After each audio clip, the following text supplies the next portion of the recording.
Hi, I'm Mary, a librarian and book reviewer with a focus on stories written for kids, tweens, and teens. Today I get to share with you this book called The Water Flower, The Journey of a Lotus Seed by Ying-Ting Chen and illustrated by Hua Qing.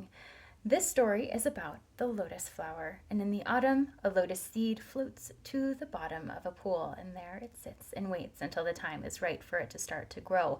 And as it starts to emerge out of the water and the petals start to form, magic happens, and bees come pollinate the flower. And as the life cycle is naturally going, the flower starts to fade, and new seeds are ready for the following season. This story is a beautifully narrative tale of how the lotus flower grows and blooms, and it is translated into English in a really poetic style. And that's matched by the illustration. So as you're going through the book, you really see the beauty that comes from this lotus flower.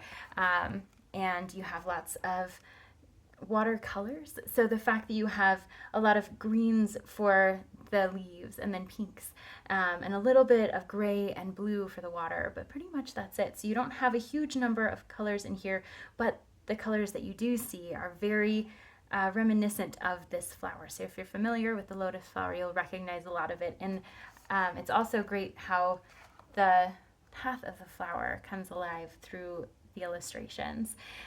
What's interesting too is that you have a narrative structure kind of describing how the lotus flower grows and blooms and goes through its life. And then adjacent to that, you also have a lot of really interesting factual information about the lotus flower itself.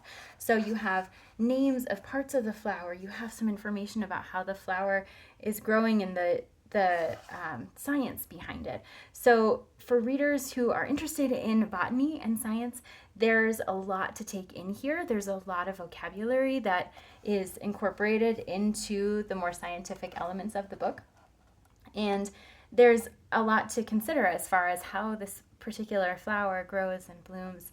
And so readers who are interested in the lotus flower are not only going to find out about how it grows from that poetic lyrical perspective, but also from a scientific perspective as well.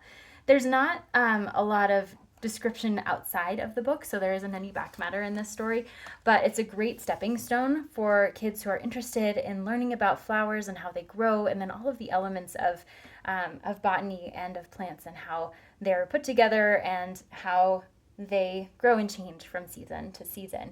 So beautiful not only in its design, but also in the storytelling element.